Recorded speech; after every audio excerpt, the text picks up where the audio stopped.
The title of the talk is Integrity-Based Attacks for Encrypted Databases and Implications. This is work done by a bunch of us at Microsoft.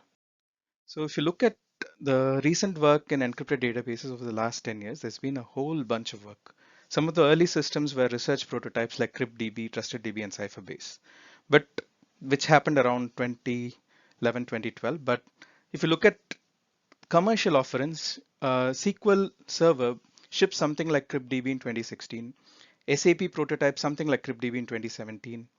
And SQL has now shipped something like Cypherbase in 2020, which uses secure enclaves, which is new secure hardware technology. Then there's been a lot of research systems, and there's also been, interestingly, some other work that have studied attacks on such systems, like around 2015 and 2019. People have studied how inference attacks are possible for CryptDB-like architectures. So in this paper, we are looking at basically this question. Can the attacks that have been largely studied for CryptDB style systems, can they be replicated for newer encrypted databases? Is there a broad theme to the attacks, and what can we do? So let me first review the attack in CryptDB briefly. So the idea is the attack is, we can call it a disk stealing attack.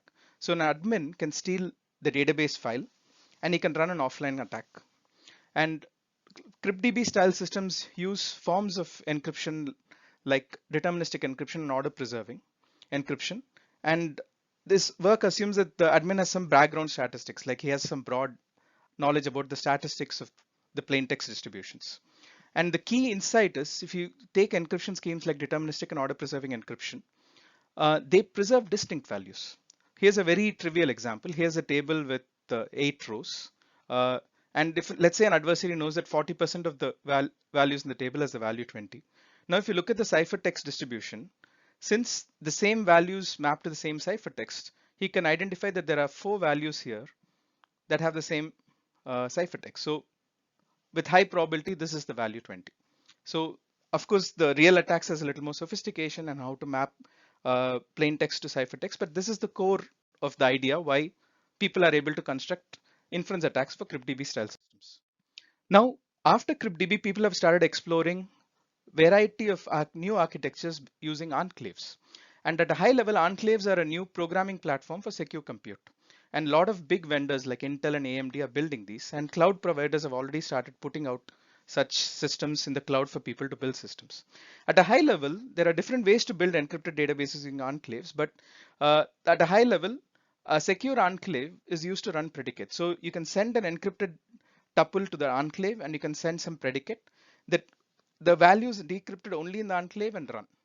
And the plain text is visible only in the enclave. And using such secure enclaves, you can support way more functionality. You can now do like predicates on encrypted data. You can build encrypted B trees. And since you can store data strongly encrypted, you don't need to store data using encryption schemes like deterministic and order preserving encryption. And such something like this is now shipping commercially as part of SQL Always Encrypted Secure Enclaves. Here's a simple example of how query execution proceeds. Now, a user writes a plain text query, which is a simple select star from patients where a disease is like some pattern. Now, this is rewritten with the constant encrypted first. So the query seen by the database will be actually like this with the like predicate encrypted, the regex pattern encrypted. And while the query is running, the SQL Server will send any predicates to run in the secure enclave. For example, of any particular tuple and a particular, the plain text value of the regex pattern is available only in the plain text enclave, and that's where it is seen. And the plain text value will not be visible outside. So let's go back to the disk stealing attack for CryptDB. So let's say an admin steals the database files for the current generation systems. The first thing we want to say is, since they use strong encryption, this does not reveal distinct values. So we cannot redo the frequency based attack. So if you look at the previous example, there's a bunch of 20s. Even if you know that 40% of the rows is 20s, you see that all those values that correspond to 20 are now have different ciphertext. So there's no possibility of doing any frequency attacks. So does that mean that the newer generation of systems are safer against such attacks? Not necessarily, because an admin can use query results. Now let's look at the same tuples, and let's say a query, someone runs an equality query. And by just looking at the results, now you know that all these 4 tuples are part of the output of an equality query, which and admin can now say, oh, these four tuples are actually equal. So even though he can't glean this from the static database, he can get the same information by monitoring query results. And likewise, if I run a less than predicate, now he knows a bunch of values that are less than this query. So he knows that all these values are now less than the output of these values. So as queries keep running, you can start constructing more inferences. So is query result based leakage sufficient to construct attacks that are as broad as in scope for the older attacks for CryptDB? The answer is as such, no. Here's a simple example where we show you why that's the case. So assume an adversary has the following background knowledge. He has some disease information. He knows that 50% of flu, 30% of pneumonia, and 20% COVID. And an application runs just two queries, which is slightly complex queries, which has multiple predicates. So one says, I'm going to query pneumonia patients whose age is in this less than 50 and with some particular risk factor. And another queries some other set of attributes. And in this particular case, let's say this particular example, you run only two queries. They are completely distinct, and they have, with this, they don't deflect the base distributions of the disease information that an adversary has. So there's nothing an adversary can learn from the execution of these queries. But however, he can pose a query integrity attack. What a query integrity attack is, he can modify queries to generate statistics that enable inference attacks. So let's look at the previous example. User executes this plain text query. Queries pneumonia, age less than 50 risk factor, and admin only sees this encrypted query. What he can do is, he can just cut and paste a different query with just the disease predicate and run that query. And now if this query returns 30% of the rows, he's now back to the old world of inference attacks. Now he knows all the patients have pneumonia. And the key thing is, current systems do not stop an admin from running this additional query. Of course, the set of information he can learn is a function of what queries he runs. And some queries are harder to crack than others. For example, if you take equality versus like predicates, here's a simple example why like predicates are harder to crack using this method. So here's a slightly more complex example. There are 7 diseases, 100 patients distribution, and an admin knows this distribution. Let's say he's aware, this is the broad distribution. If an admin sees an encrypted query with 30 results, what can he do? If he sees the query SQL text has an equality query, which is an encrypted constant, he can now conclude that all the output patients, output tuples have pneumonia because there's only one disease with 30 results. But if it's a like predicate with an encrypted pattern, there can be no conclusions because there could be different ways to assemble 30 results for a like predicate.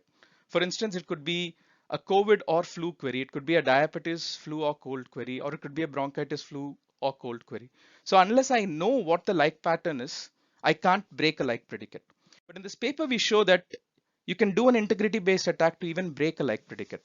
The idea is you add fake tuples to the plaintext database before encryption, and you track correlations with these tuples to break like predicates. And again, current systems do not stop an admin from modifying the plaintext database. Again, I can't get into the detail in this talk, but please see the paper. And similar attacks have been proposed for searchable encryption, where an adversary adds fake documents to a corpus to track correlations. The high level, the main takeaway in the paper is integrity-based attacks are a broad pattern. They are applicable in a variety of architectures. It's applicable if results are re-encrypted. It's applicable if databases use oblivious operators that remove correlations between database tuples and recent tuples. It's applicable to other architectures of encrypted databases where different parts of the query engine run in the enclave. So the key thing is, we cannot ignore integrity for future encrypted databases. An active adversary can learn a lot of information by modifying queries or by modifying the plaintext database before encryption. So at a high level, there are two broad options for future work that we think. One is you start with a traditional highly optimized query engine that supports basic query processing on encrypted data, like what is shipping in SQL Server today.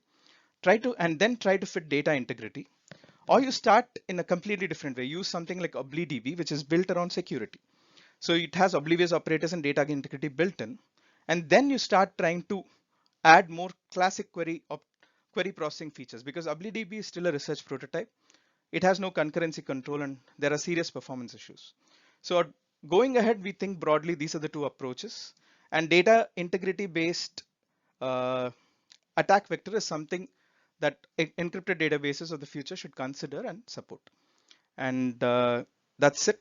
I'll stop here and I'll be happy to take any questions. Thank you.